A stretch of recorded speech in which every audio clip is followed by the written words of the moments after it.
Edhe pse kanë mbetur për të numëruar 2707 zarfa, votimi nga diaspora për qarkun e Korçës duket se është i vendosur. Demokratit Fidel Kreka i duhet vetëm shpallja zyrtare pasi ai tashmë e ka siguruar mandatin e tij në parlamentin e ardhshëm.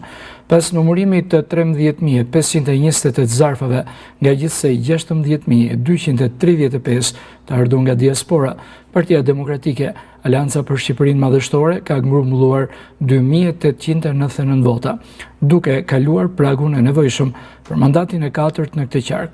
Socialistët, megjithëse kanë shprehur shpresë për marrjen e mandatit të 7, nuk mund të arrijnë një përmbysje. Fidel Kreka, sipas të dhënave të deritanishme, ka marrë 6.523 vota dhe renditet i pari në listën e Partisë Demokratike për Korçën. Pas tij vjen Cristiano Kocibelli me 5.213 vota, me një diferencë të konsiderueshme prej 1.310 votash. Votat e mbetura për të numëruar nuk mjaftojnë për të përmbysur rezultatin, çka e bën mandatin e Krekës praktikisht të sigurt. Leximi i mbetur i zarfave për kandidatët që pritet të nisë nga nesër do të jetë një formalitet statistikor që do të zyrtarizojë ulsen e 4 për Partinë Demokratike në Korçë.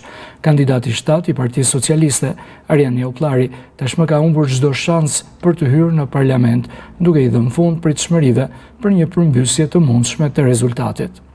Rezultatet e partive pas numërimit të 13.528 zarfave për qarkun e Korçës janë: PD-ASHM 2.899 vota, ose 21.68%, Partia Socialiste 8.415 vota, ose 62.94%, Nisma SHB 1.142 vota, ose 8.54%, Mundësia 347 vota, ose 2.60%, Bashk 265 vota, ose 1.98%, Partia Social-Demokrate 134 vota, ose 1%, KEA 43 vota, ose 32%, AKSH 80 vota, ose 60%, Lëvizja Dheu 16 vota, ose 0.12%, DZH 23 vota, ose 0.04%.